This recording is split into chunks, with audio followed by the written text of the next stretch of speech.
Hello and welcome back to another video of chapter 3। आज हम पढ़ेंगे परसेप्शन के बारे में। ये हम सिसरेली का 6th edition which is the latest edition वो हम कर रहे हैं। Chapter number 3 sensation and perception. Sensation हम सारा कवर कर चुके हैं। आप प्लेलिस्ट में जाके सारी वीडियोस को चेकआउट कर सकते हैं। इसका पीडीएफ जो बुक का पीडीएफ है वो आपको डिस्क्रिप्शन बॉक्स में लिंक मिल जाएगा। You can download it for yourself to read. यहाँ मैं आपको सारी जो इम्पोर्टेंट चीज़ें हैं उसमें से निकाल कर समझाती हूँ, नोट्स बनवाती हूँ। So I hope that you are making notes with me. 800 pages की बुक है, इतने लंबे आप पढ़ेंगे और अपने हाथों से नोट्स बनाएंगे, बनाने बैठेंगे वो तो बहुत डिफिकल्ट हो जाएगा। तो आप रोज़ का जो ये जब भी मैं वीडियो अपलोड करती हूँ आप ये वीडियोस देख लीजिए उस टाइम पे, और अपना रजिस्टर में उस टाइम पे साथ साथ देखते रहे, समझते रहे और नोट्स बनाते रहे। तो सिसरेली पूरी आपकी जो है नोट्स बन के आपके पास आ जाएंगे।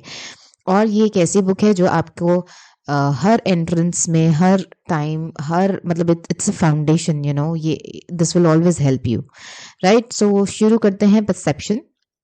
And we will first write the definition of perception. What is perception? Now, perception क्या होता है? Perception it is a method by which the sensation experienced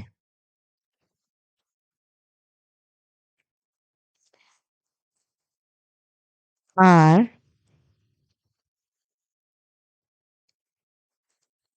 interpret पहले लिख लेते हैं डेफिनेशन फिर समझेंगे। Interpreted and organized in a meaningful way। ठीक है।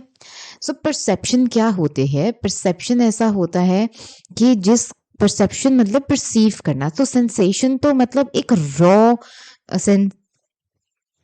सेंसेशन जो है एक raw, it's a raw thing, sensation, कुछ सेंसेशन हुआ। फॉर एग्जाम्पल हम यहाँ पे एग्जाम्पल से समझते हैं। आपकी बुक में कोई और एग्जाम्पल दिया है, मैं आपको कुछ और एग्जाम्पल दे रही हूँ। जो आपकी बुक में एग्जाम्पल दिया है वो भी डिस्कस करेंगे। फॉर एग्जाम्पल आपकी बॉडी में सेंसेशन हुई, ठीक है, आपकी बॉडी में कोई सेंसेशन हुई ना, वो सेंसेशन आप अगर मैंने पूछा कि अच्छा क्या सेंसेशन हुई है, तो आप बोल रहे हो बर्निंग सेंसेशन हो रही है, या कूलिंग सेंसेशन हो रही है मुझे बहुत, या मुझे बहुत पेन हो रहा है, या हेवी लग रहा है, हेवीनेस लग रही है। ठीक है। तो ये हुआ जब आपने मेरे को बोला कि मेरे को बॉडी में सेंसेशन हो रही है। तो ये बहुत रॉ स्टेटमेंट है, रॉ है, ये बहुत ही अनप्रोसेस्ड है। ठीक है। अगर मैं आपसे पूछूं ठीक है बॉडी में सेंसेशन हो रही है, लेकिन क्या सेंसेशन हो रही है, और अगर आप नहीं बता पा रहे हो कि क्या सेंसेशन हो रही है, तो मतलब you are not able to process it properly in your brain कि यार मुझे क्या महसूस हो रहा है, क्या फील हो रहा है। कई बार हम बोलते हैं बस अजीब सा लग रहा है। अरे अजीब सा लग रहा है, डॉक्टर बोलो अजीब सा लग रहा है। अबे अजीब सा लग रहा है, लेकिन अजीब सा क्या लग रहा है? वॉमिटिंग सेंसेशन हो रही है, बर्निंग सेंसेशन हो रही है, कूलिंग सेंसेशन हो रही है, हेवीनेस हो रहा है, क्या हो रहा है? जब तक आप उस रॉ सेंसेशन को कोई नाम नहीं दे देते तब तक वो सेंसेशन ही बन के रह जाएगी, unprocessed raw. But when we say कि इनमें से कुछ भी हमने बोल दिया, तो इसका मतलब हमने उसको इंटरप्रेट कर लिया। इंटरप्रेट कर लिया, we have given a meaning. Interpret कर लिया मतलब एक मीनिंग दे दिया उसको। ठीक है। किसको? सेंसेशन को। तो जब हम इंटरप्रेट कर लेते हैं परसेप्शन को, तो वो बन जाता है, जब हम इंटरप्रेट करते हैं सेंसेशन को तो वो बन जाता है परसेप्शन। समझे? तो इसमें क्या इंपॉर्टेंट है, इंटरप्रिटेशन, मीनिंग देना। जब तक आप किसी चीज को मीनिंग नहीं देंगे, जब तक आप इंटरप्रेट नहीं करेंगे, तब तक वो परसेप्शन में नहीं आएगा, काउंट नहीं होगा, फिर वो एक सेंसेशन ही है। अजीब सा लग रहा है, अजीब सा लग रहा है, अजीब सा लग रहा है। अब अजीब सा लगने के तो बहुत से मतलब होते हैं ना। अब अजीब सा, डॉक्टर ऐसे कैसे आपको कोई दवाई देगा, अजीब सा लग रहा है, अरे अजीब सा कैसा, वॉमिटिंग आना भी अजीब सा होता है, चक्कर आना भी अजीब सा होता है, किसी को ऐसे लगता है कि बहुत हैवी लग रहा है, हार्ट में, चेस्ट में हैवीनेस हो रहा है, तो वो भी अजीब सा लगता है। तो अजीब सा क्या, name it, you have to give name. तो इतना तो समझ आ गया हमें कि सेंसेशन क्या होता है। सेंसेशन एक रॉ अनप्रोसेस्ड चीज होती है, लेकिन जब हम उसको इंटरप्रेट करते हैं, उसको कोई मीनिंग देते हैं उस सेंसेशन को, तब वो बन जाता है परसेप्शन। ठीक है, यहां तक क्लियर हो गया ना? और आई होप कि आपने लिख भी लिया होगा। नाउ अब जब हमने परसेप्शन की बात करी है, तो ऐसा तो है नहीं कि किसी और इंडिविजुअल को कभी बर्निंग सेंसेशन, कूलिंग सेंसेशन या कोई और सेंसेशन फील नहीं होगी, ऐसा तो नहीं है। तो इसका मतलब कि कुछ जो परसेप्शंस हैं हमारी, वो सेम भी होती हैं। मतलब कुछ इंडिविजुअल्स जो है वो सेम हम परसीव करते हैं। ऐसे ही कुछ ऐसी परसेप्शन है यूनिवर्सली जो काफ़ी हद तक काफ़ी सारे इंडिविजुअल सेम ही चीज़ें परसीव करते हैं। उनको बोलते हैं हम कॉन्स्टेंसीज।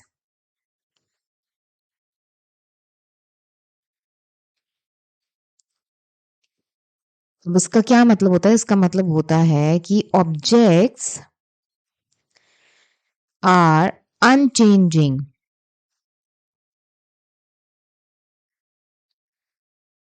Objects are unchanging despite changes in the sensory input। मतलब वो बोल रहे हैं कि डिस्पाइट द फैक्ट कि हमारे जो सेंसरी इनपुट है, जो हम अपने सेंस ऑर्गन से इनपुट ले रहे हैं, वो इनपुट चेंजेस हो रहे हैं, बट द ऑब्जेक्ट हमारा है दैट इज नॉट चेंजिंग। और अगर जब ऐसा होता है तो उसको हम बोलते हैं कॉन्स्टेंसीज। ठीक है, तो कुछ कॉन्स्टेंसीज है, वो जो कॉन्स्टेंसीज हैं, ये 3 आप इसके डिविजन्स कर सकते हैं। ठीक है, you can divide it like, it can be shape constancy, it can be size constancy, or it can be brightness constancy। तो ये शेप, साइज और ब्राइटनेस कॉन्स्टेंसीज कैसे इम्पैक्ट करते हैं हमारे परसेप्शन को, ये हम आगे देखेंगे। ठीक है, अगर कुछ भी मिस हो जाता है लिखना तो आप पॉज करके लिख लेना। अब पहले हम बात कर रहे हैं साइज कॉन्स्टेंसी की। ये इमेज मैं आपको बाद में समझाऊंगी, पहले आप जो है डेफिनेशन लिखेंगे। डेफिनेशन लिखिए, tendency to interpret an object as always being the same actual size regardless of its distance। ठीक है जी, अब इसका क्या मतलब है? Now size consistency हमें कह रही है that it is a tendency to interpret an object as always the same actual size, same actual size regardless of its distance। इसका मतलब है कि ये हमें कह रही है कि अब जैसे ये आप इमेज देख रहे हैं, इसमें एक बंदे ने ऐसे आईफिल टावर को पकड़े हुए, जैसे उसने पकड़ लिया उसको टिप से, ऐसा फोटो खिंचाया है। ऐसे अक्सर बहुत लोग फोटो खिंचवाते हैं, कभी ताजमहल के साथ, कभी ये आईफिल टावर के साथ, कभी किसी और चीज के साथ। तो आपने ऐसे बहुत से फोटोग्राफ्स देखे होंगे, राइट? तो ये, क्या आपको ये इमेज देख के ऐसा लग रहा है कि अरे कोई इतना टॉल इंसान है, कोई इतना बड़ा इंसान है कि मतलब उसने बिल्कुल आईफिल टावर को ऐसे पकड़ लिया है ऊपर टिप से? ऑब्वियसली नहीं। ये कैमरे का क्लोजअप है, उसका हाथ कैमरे के बहुत क्लोजअप है, it's a camera trick you know. और उसने इस तरीके से डिस्टेंस मेंटेन करके क्लिक किया है पिक्चर कि आपको ऐसा लग रहा है कि वो हाथ से आईफिल टावर को उठा रहा है। ऑब्वियसली वो कैमरे के आगे उसने हाथ रखा हुआ है, पोजीशनिंग इस तरह की। So basically it's a camera trick, right. लेकिन परसेप्शन जो आपको जो आपकी सेंस ऑर्गन से हमने बोला था ना कि हम जो सेंस ऑर्गन से देख रहे हैं, तो वो तो हमें डिफरेंट इन्फॉर्मेशन मिल रही है। सेंस ऑर्गन से जो हमें आईज को इन्फॉर्मेशन मिल रही है, तो आंखें तो हमारी ये देख रही है कि उसने हाथ से ऐसे टिप पकड़ा हुआ है उसका टिप आईफिल टावर का। But in our brain we know कि एक इंसान का हाइट कितना हो सकता है, क्या साइज हो सकता है, और हम वी नो कि आईफिल टावर का साइज क्या है।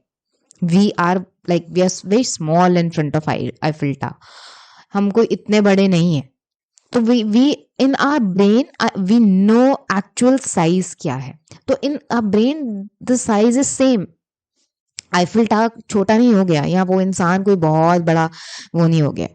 तो हमारे जब आई उसमें सेम है हमारे माइंड में, लेकिन जो ये regardless of its distance in anything, right, तो उसको बोलते हैं साइज कॉन्स्टेंसी। प्रिटी इजी है ना।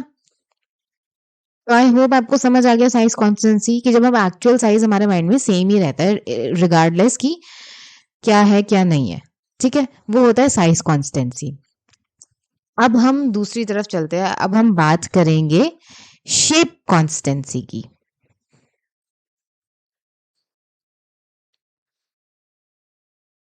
ठीक है, शेप कॉन्स्टेंसी की डेफिनेशन लिखो। Tendency interpret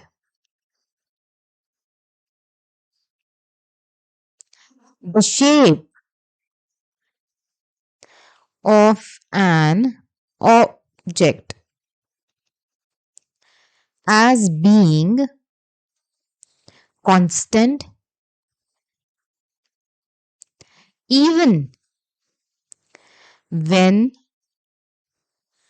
its shape changes on retina। बड़ा सिंपल सा है ये भी। शेप कॉन्स्टेंसी क्या कह रहा है कि इसमें क्या है, जो शेप है वो कांस्टेंट है, इवन दो जो है वो रेटिना पे चेंज हो रहा है। ठीक है, मतलब आपकी रेटिना को अब ये जो क्लॉक है ये साइड से देखने पे ओवल दिख रही है और ये राउंड, पर आपको पता है कि इस तरीके की ओवल क्लॉक तो ये है नहीं, ये राउंड ही है। तो डिस्पाइट द फैक्ट कि आपकी रेटिना पे जो इमेज बन रही है वो ओवल बन रही है, लेकिन आपके ब्रेन को पता है कि ये क्लॉक एक्चुअली में राउंड है, लेकिन मैं इसको साइड से खड़े होकर देख रहा हूं तो ये ओवल मुझे नजर आ रही है। इसको बोलते हैं शेप कॉन्स्टेंसी, कि डिस्पाइट द फैक्ट कि वो हमारे रेटिना पे एक डिफरेंट हमारे रेटिना पे इमेज बन रही है, लेकिन हमारे माइंड में वो जो है वो कांस्टेंट है। ठीक है, ये भी इजी है। अब हम बात करेंगे ब्राइटनेस कॉन्स्टेंसी की।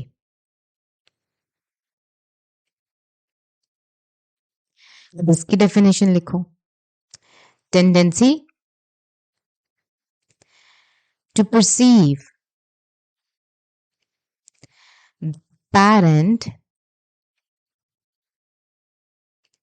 brightness of an object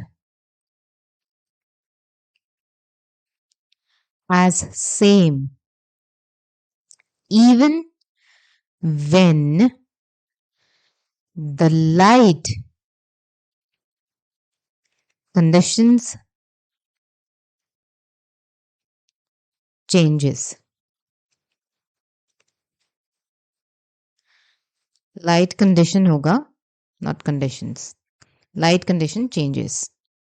इसमें क्या है, आपको जो ब्राइटनेस है वो सेम नजर आ रही है, इवन दो जो लाइट कंडीशंस हैं वो चेंज हो रही हैं। फॉर एग्जाम्पल आप देख ही सकते हो कि इस के फेस पे यहाँ पे यू नो मतलब लेफ्ट साइड पे जो है डार्क लग रहा है, ठीक है, और इस फोटोग्राफ में राइट पे डार्क लग रहा है, पर ऐसा तो है नहीं ना, क्योंकि कि इसका चेहरा जो है एक तरफ से काला है या राइट से या लेफ्ट से। क्योंकि अगर लेफ्ट से काला होता भाई इस फोटो में भी काला ही आता ना। कई बार ऐसा होता है जब हम फोटोग्राफ क्लिक करते हैं तो हमारा चेहरा जो है प्रॉपर लाइटनिंग ना होने की वजह से उतना बहुत ज्यादा काला काला दिखता है, फोटो काली काली आती है बहुत ज्यादा, तो हम कहते हैं अरे यार लाइट में खड़े हो जाओ ना, मतलब यहाँ प्रॉपर लाइट नहीं है या बैकलाइट कैमरे की ऑन कर लो, ऐसा होता है ना। तो मतलब कि हमें हमारे अगेन कि लाइट कंडीशन चेंज हो रही है, लेकिन ब्राइटनेस हमारे माइंड में जो है वो सेम ही है। हमें पता है कि it is due to the light condition हम ऐसा परसीव कर रहे हैं, हमें कोई चीज काली नजर आ रही है पर वो इतनी काली है नहीं, या उसका रंग कुछ और नजर आ रहा है जो कि कुछ और है नहीं। It is just the light conditionings are changing, but brightness is the same. Object का ब्राइटनेस कम नहीं हुआ है, ठीक है। तो अगर यहाँ पे जैसे ऑब्जेक्ट ना लेके हमने एक पर्सन का फोटो लिया है तो हमें पता है कि ये पर्सन का जो कलर है वो एक समान ही है पूरे चेहरे का। ऐसा नहीं है कि लेफ्ट काला है और राइट साइड गोरी है, या राइट साइड काली है और लेफ्ट साइड गोरी है, ऐसा नहीं है, आधा आधा डिवाइडेड नहीं है। It is just the light conditioning. तो वो अब हो गई brightness constancy. Now we will talk about some gestalt principles.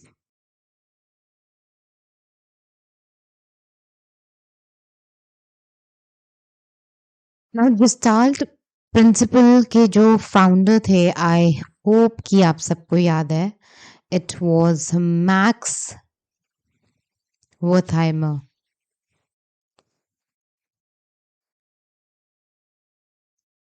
ठीक है, Max Wertheimer with along with Kurt Koffka, ये सारे नाम एसोसिएटेड है ना, वॉल्फगैंग कोलर।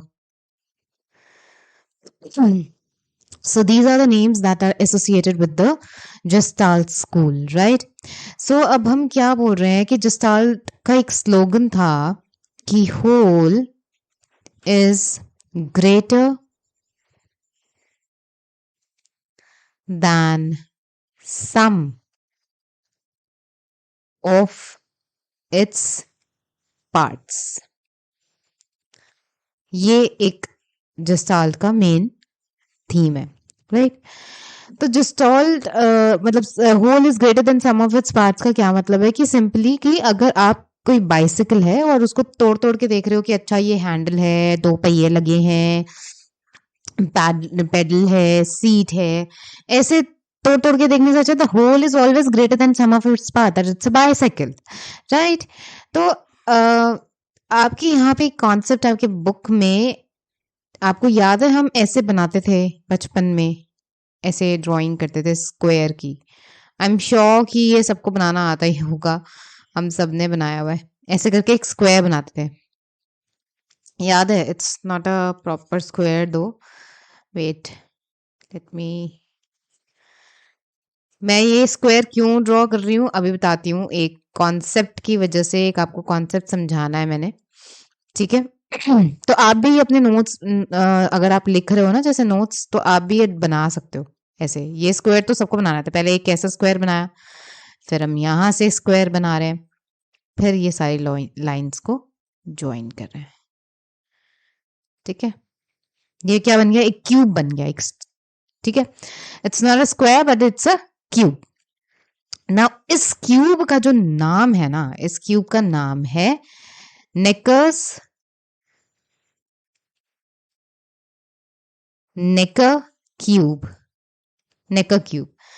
और ये इस पढ़ा है लुइस एल्बर्ट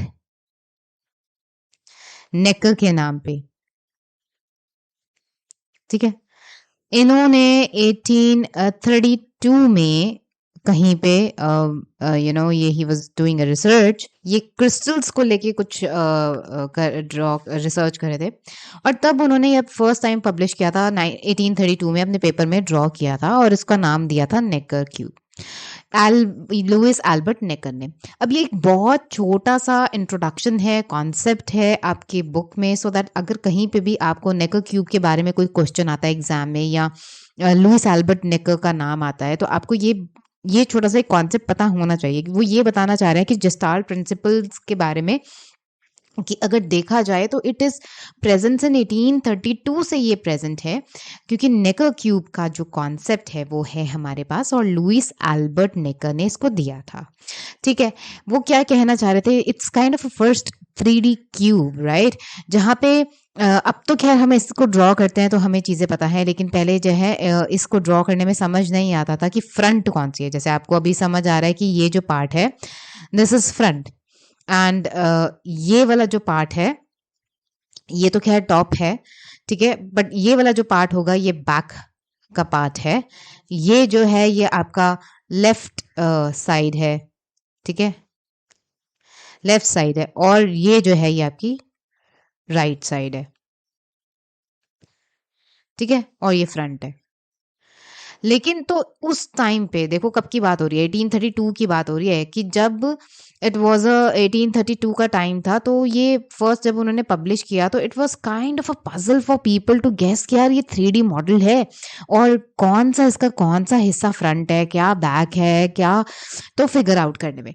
तो एक तरीके से वो बोले तब से जेस्टाल्ट, मतलब जो नींव रखी गई जेस्टाल्ट प्रिंसिपल की, एक तरीके से हम मान सकते हैं कि तब से एग्जिस्ट कर रहा है। ठीक है, ये बताने के लिए उन्होंने थोड़ा सा इंट्रोडक्शन दिया है। तो यहाँ पर मैंने सिर्फ आपको ये इंट्रोड्यूस करा दिया, आप भी इस तरीके से अपने जहाँ पे आप नोट्स बना रहे हैं ये सब ड्रॉ करके लिख लीजिए, ताकि आपको रिविजन के टाइम पे एक नाम दिमाग में बैठ जाए कि हाँ यार मेरे को पता है ये नेकर क्यूब क्या होता है। ठीक है, आगे तो हम पढ़ने वाले हैं सारे जो जेस्टाल्ट के प्रिंसिपल्स हैं, ये सब हम आगे पढ़ेंगे कि जेस्टाल्ट प्रिंसिपल्स में कौन कौन से आते हैं।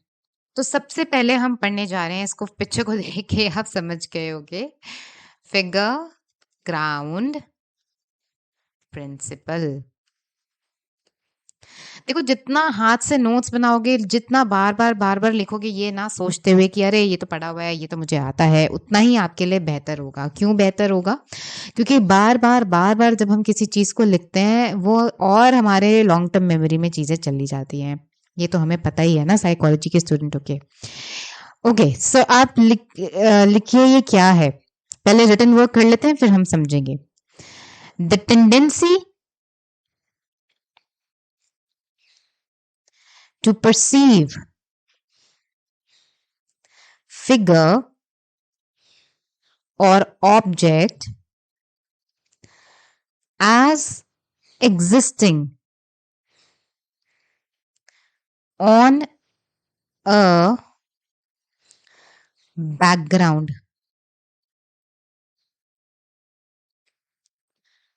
ठीक है, अब फिगर ग्राउंड प्रिंसिपल क्या कह रहा है? फिगर ग्राउंड कह रहा है it is a tendency to perceive figure और object as existing on a background, कि मतलब यहाँ पे किसी फिगर को या फिर किसी ऑब्जेक्ट को आप ये समझते हैं कि बैकग्राउंड में एग्जिस्ट कर रहा है, it is existing on a background.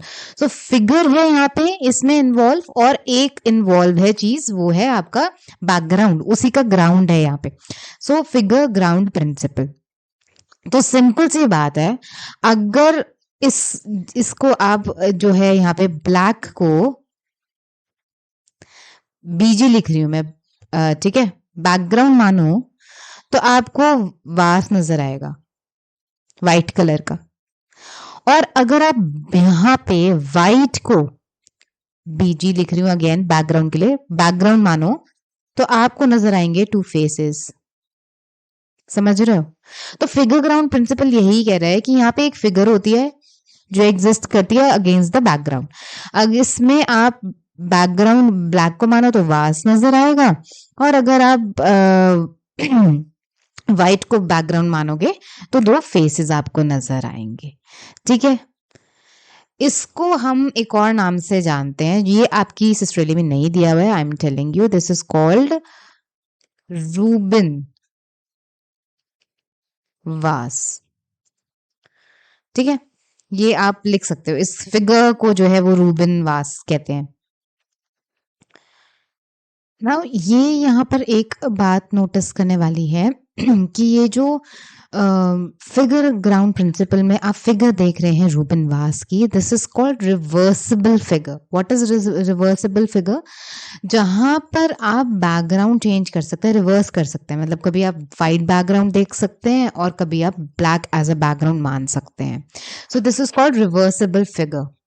Reversible figure जो है वो सिर्फ एक टाइप है फिगर ग्राउंड प्रिंसिपल का, ऐसे कह सकते हैं. ठीक है, क्योंकि इसमें जैसे स्टेबल ग्राउंड प्रिंसिपल का भी टाइप, मतलब फिगर ग्राउंड प्रिंसिपल में जैसे रिवर्सिबल फिगर्स है, ऐसे स्टेबल फिगर्स भी होती हैं. स्टेबल फिगर्स में क्या होता है कि बैकग्राउंड सेम रहता है और आप क्लियर कट डिस्टिंक्शन होता है कि बैकग्राउंड क्या है और इमेज क्या है.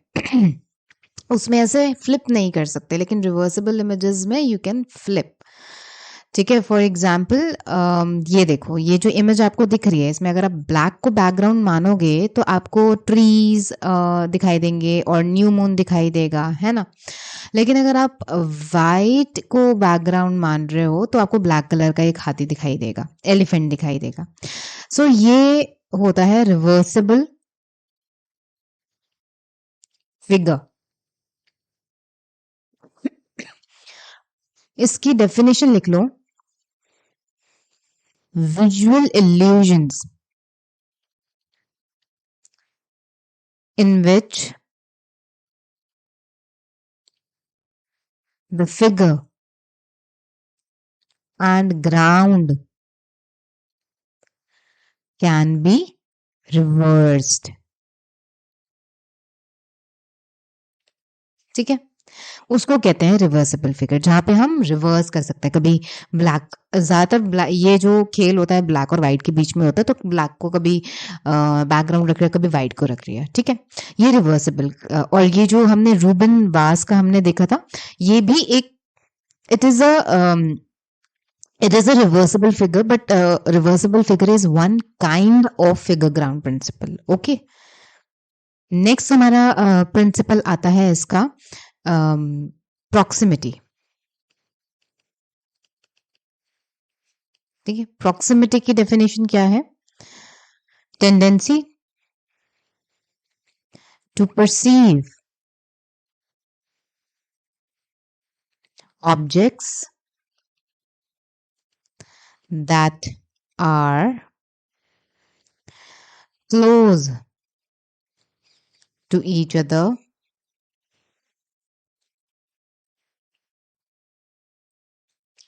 as part of the same grouping.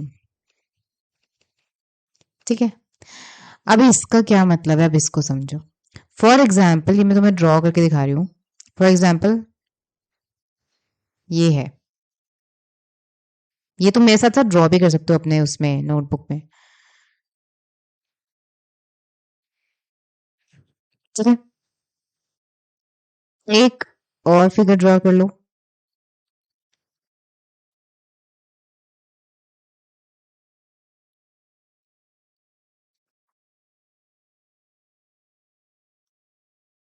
ना इसको दे दो, ये है फॉर एग्जाम्पल फिगर ए और ये है बी. ना बी जो ए है आपको दिख रही है एक single, you are perceiving it as single block, कि क्या ये ब्लैक डॉट्स का एक ब्लॉक है. ठीक है, मतलब यहाँ पे ये आपको सिंगल ब्लॉक नजर आ रहा है. लेकिन फिगर बी में आपको ये टू ग्रुप्स नजर आ रहे हैं. ठीक है, मतलब आपको लग रहा है कि ये एक ग्रुप है और ये जो है ये दूसरा ग्रुप है. और ऐसा क्यों हो रहा है? Because of space. ठीक है, तो वो यही कह रहे हैं प्रॉक्सिमिटी मतलब क्या होता है कि tendency to perceive objects that are close to each other as part of the same grouping. कि अगर वो क्लोज हैं तो हम एक सेम ग्रुप उसको मान लेते हैं. We perceive them as part of the same group, that is proximity. अब बात करते हैं सिमिलैरिटी की. सो ये मैंने एक फिगर ऐड कर रही है, इसको मैं समझाती हूँ अभी, पहले आप लिख लो. तो ये प्रिंसिपल है सिमिलैरिटी का. ये क्या बता रहा है हमें? It is a tendency to perceive things that look similar to each other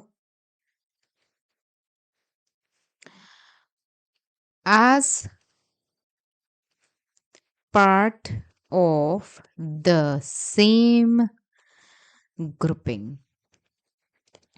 ठीक है, अब जैसे कि यहाँ पे क्या हो रहा है, अगर आप देखो तो ये जो इमेज है इसमें ये मतलब रेड डॉट्स वाले हैं और ब्लैक डॉट्स हैं, लेकिन आप क्या कर रहे हो, आप डेफिनेटली इसको एज अ परसीव करो ये as red square,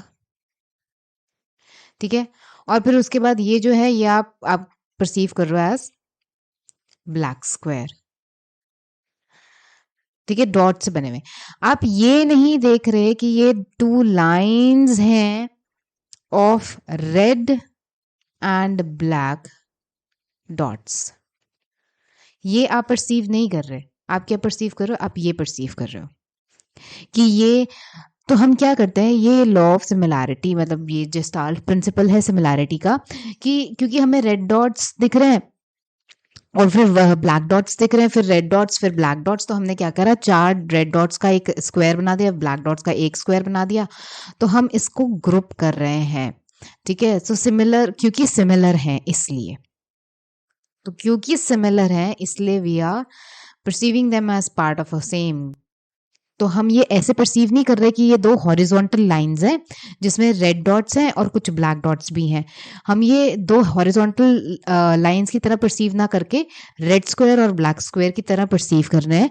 why? Because of the similarity of the dots का कलर, ठीक है। सो दिस इज द सिमिलैरिटी का प्रिंसिपल। ये देखिए तो आप समझ ही गए होंगे कि ये क्लोजर का है प्रिंसिपल। क्लोजर का प्रिंसिपल क्या करता है, बड़ा ही सिंपल है, tendency to complete figures that are incomplete, मतलब जो इनकम्प्लीट है उसको कंप्लीट नजरिए से हम देखते हैं। अब आप ये ऐसा तो नहीं है कि आपको ये दिख रहा है ऐसा कि ये सर्कल नहीं है या ट्राइंगल नहीं है, स्क्वायर नहीं है, दो दे हैव गैप्स, ठीक है, यहाँ पे गैप है, ठीक है, वी हैव गैप्स हियर, लेकिन फिर भी हम इसको एज अ होल ही देख रहे हैं, एज अ सर्कल ही देख रहे हैं, ट्राइंगल ही देख रहे हैं, स्क्वायर ही होता है। अब अगर आपको कोई स्क्वायर, आपको ट्राइंगल ड्रॉ करने के लिए बोले, you will not draw a triangle like this, you will draw a triangle like this, but इसमें क्योंकि गैप है, ऑल दो गैप होने के बाद भी ये इनकम्प्लीट है, बट फिर भी हम इसको कंप्लीट ही देख रहे हैं, मतलब कि हम इसको एज अ ट्राइंगल ही देख रहे हैं। So this is law of closure, principle of closure in gestalt principle, right. फिर आता है कॉन्टिन्यूटी।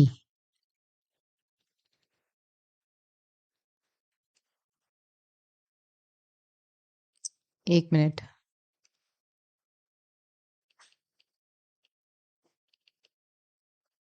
ठीक है।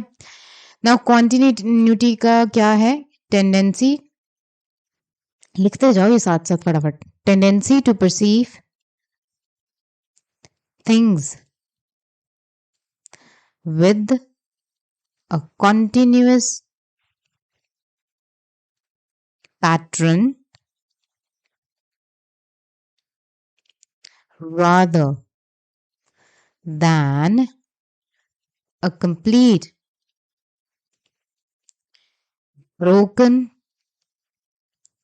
up pattern.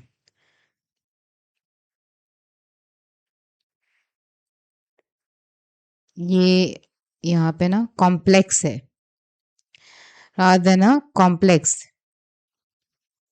So continuity क्या है, tendency to perceive things with a continuous pattern rather than a complex broken up pattern. तो इसमें for example ये जो आपकी फिगर है, अब आपकी जो मेन फिगर है वो ये है, this one is your main figure, ठीक है। तो अब आप इसको मतलब इसको कितने तरीके से देख सकते हैं, मतलब A to D देख सकते हो, C to B ऐसे करके देख सकते हो, या फिर कोई इसको ऐसे A to C देख सकता है या B to D देख सकता है। मतलब आप इसको नेक्स्ट जैसे ये 1 2 3 है ना, तो आप इसको ऐसे परसीव करो, यू आर परसीविंग इट जो ये फिगर नंबर 1 में है। A to B परसीव कर रहे हो आप, C to D परसीव करो, एक कॉन्टिन्यूस पैटर्न आप ऐसे देख रहे हो, ठीक है, और इसका कॉन्टिन्यूस पैटर्न आप ऐसे देख रहे हो। You are not looking at like figure 2 और 3 की तरह आप इसको नहीं परसीव कर रहे।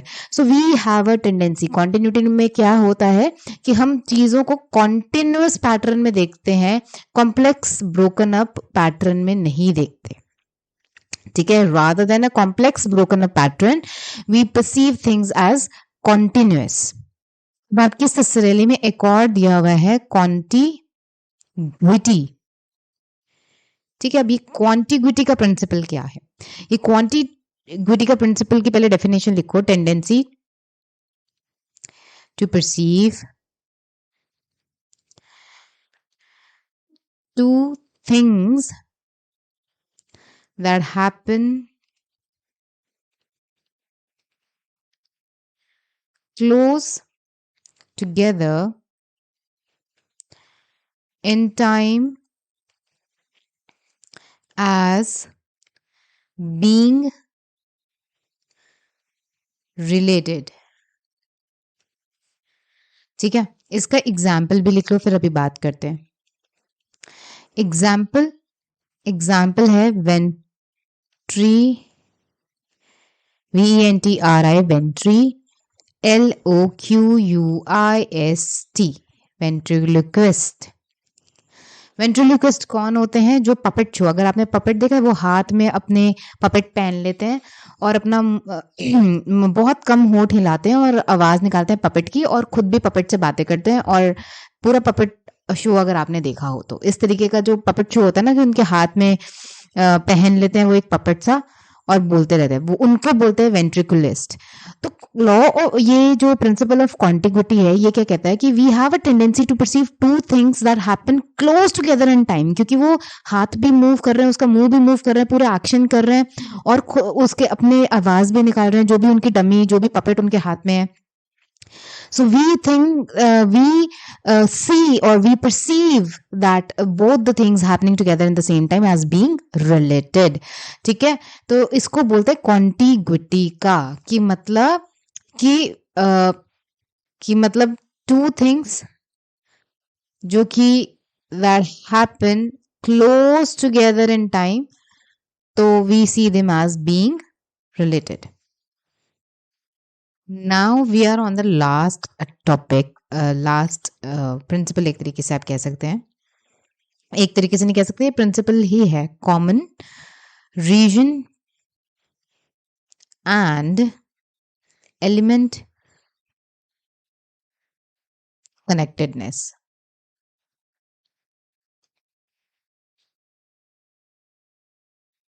ठीक है। पहले कॉमन रीजन का आप देख लो।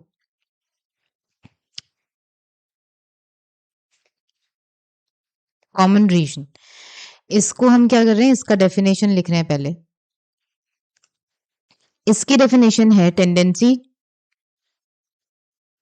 To perceive objects that are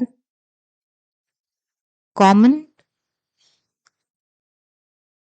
areas or that are in, tendency to perceive objects that are in common areas or region as being in a group. अब अगेन इसको हम एक एग्जाम्पल से समझेंगे। For example, again I will draw few circles.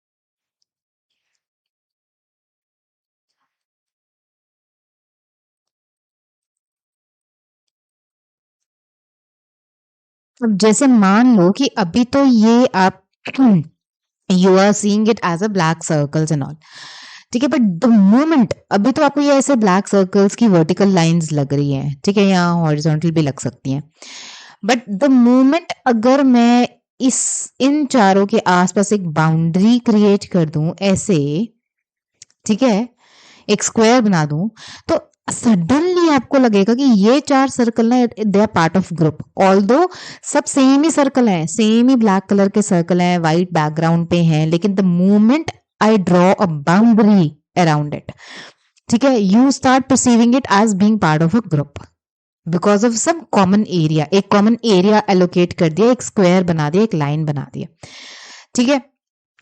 अब मान लो कि मैं ऐसा नहीं करती, मतलब ये नहीं बनाया मैंने, और अब मैं क्या करती हूँ कि मैं इसको ऐसे कर देती हूँ, ठीक है, और प्रोबेबली मैं इसको थोड़ा शेडिंग भी कर देती हूँ, ठीक है, मतलब ये ऐसे शेडिंग कर दिया, ऐसे पूरा शेडिंग कर दिया, मतलब मान लो ये पूरा ऑरेंज कलर है, ठीक है। तब अब आप क्या करोगे, तब भी मान लो इसका ऑरेंज बैकग्राउंड कर दिया मैंने, इसका बैकग्राउंड ऑरेंज कर दिया, बैकग्राउंड अब इसका वाइट नहीं है, ठीक है, मैं प्रॉपर पूरा शेडिंग करने नहीं बैठ रही क्योंकि वो तो फिर टाइम वेस्ट करने वाली बात है, बट आपको बात समझ आ रही है कि मतलब मैं आपको ये कह रही हूँ कि अगर मैं इसका बैकग्राउंड ही वाइट से हटा के पूरा जो बैकग्राउंड है वो मैं ऐसे ऑरेंज कर दूं, तभी भी आप इसको परसीव करोगे as part of one group, ठीक है, ये आपको एक अलग ग्रुप नजर आएगा। तो चाहे ऐसे हो, चाहे सिर्फ सिर्फ जैसे मैंने यहाँ पे ऐसे करा था, ऐसे बाउंड्री हो, एक कैसे भी कंडीशन हो, you will perceive them as part of one group. Why? Because of they are in common areas, ठीक है। सो ये है कॉमन रीजन का प्रिंसिपल। बात कर लेते हैं एलिमेंट, ये लास्ट है वैसे। थैंक यू अगर आप इस वीडियो में अभी तक बने हुए हैं तो, and you are making notes, ठीक है, अपना ही भला कर रहे हो वैसे तो, बट अगर आप नोट्स बना रहे हो और आप वीडियोस बिल्कुल एंड तक देखते हो, यहाँ तक देखते हो, do let me know in the comment section because it gives me you know encouragement कि अच्छा यार लोग पढ़ रहे हैं, लोग देख रहे हैं, तो मुझे और कंटेंट बनाना है उनके लिए, मेरे को और कंटेंट लाना है, ठीक है। तो आप ये देखो अभी हमें 40-41 मिनट हो गए हैं पढ़ते हुए, so I am also giving my time, devoting my time to you guys, ठीक है। अगर आप पढ़ नहीं रहे हो तो फिर फायदा क्या है। Anyways, so do let me know in the comment section अगर आप नोट्स बना रहे हो या पढ़ रहे हो तो, ठीक है। इसका एलिमेंट कनेक्टेडनेस का लिखो definition, tendency to perceive objects that are connected overrides elements of both proximity and similarity. अब अगेन इसके लिए you have to draw circles,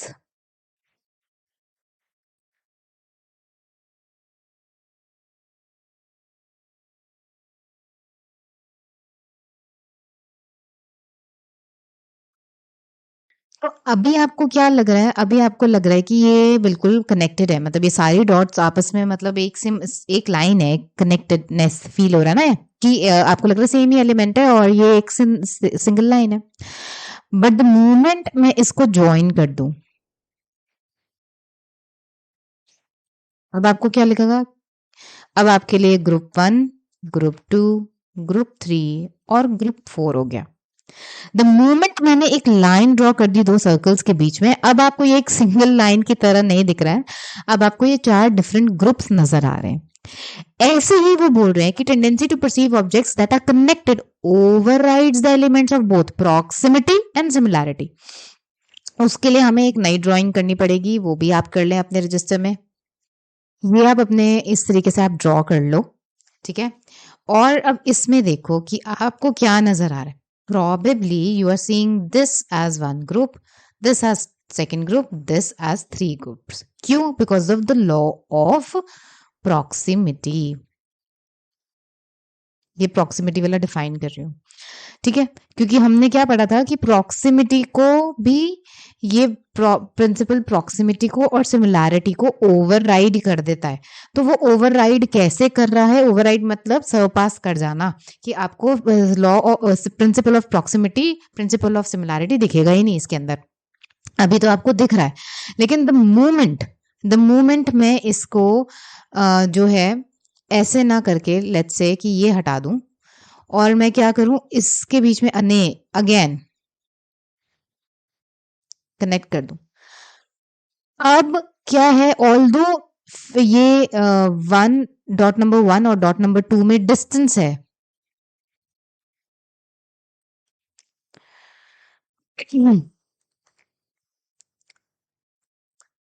although ये 1 में और 2 में जो है डिस्टेंस है, ठीक है, बट आप फिर भी आप इसको एक जो है ग्रुप मान रहे हो। सो ये ओवरराइड कर रहा है प्रॉक्सिमिटी को, ओवरराइड कर रहा है ना। डिस्टेंस होने के बाद भी आप इसको एक ग्रुप की तरह देख रहे हो। Why? Because of the connected, ये जो मैंने एक लाइन ड्रॉ करके इनको कनेक्ट कर दिया है, इसकी वजह से। तो ये है एलिमेंट ऑफ कनेक्टेडनेस। अब इसमें ये प्रॉक्सिमिटी समझा दिया।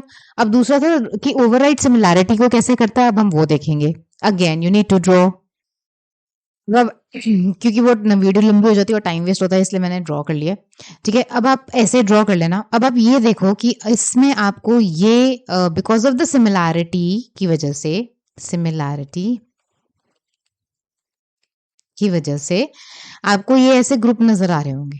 ठीक है, ये दो ग्रुप नजर आ रहे होंगे, बट अगेन हम क्या करेंगे, हम ऐसे नहीं करेंगे और हम इनमें से फिर से एक लाइन ऐसे ड्रॉ कर दूंगी मैं इन दोनों के बीच में, ऐसे और ऐसे। अब डिस्पाइट द फैक्ट कि इन दोनों में डिफरेंस है, ठीक है, ये स्मॉल सर्कल है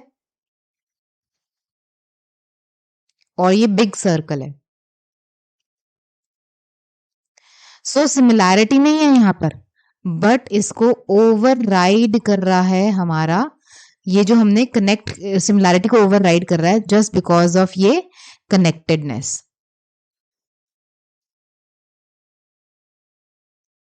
तो ये है कनेक्टेडनेस का प्रिंसिपल। ऐसे जो है, ऐसे ये बोल रहे हैं, tendency to perceive objects that are connected overrides the elements of both proximity और सिमिलैरिटी। तो ये जो कनेक्टेडनेस का प्रिंसिपल है, ये प्रॉक्सिमिटी को और सिमिलैरिटी को कैसे ओवरराइड करता है, वो यहाँ पे आपको आई होप अच्छे से समझ आ गया होगा। ठीक है, फिर भी अगर कोई डाउट है just let me know in the comment section and I help you out. वैसे तो कोई डाउट अब रह नहीं गया होगा। तो ये अभी तक हमने सारा आपका कवर करा है। आगे फर्दर वीडियोस के लिए please subscribe to my channel, help my channel grow. Okay, if you like this video let me know in the comment section, give me a thumbs up.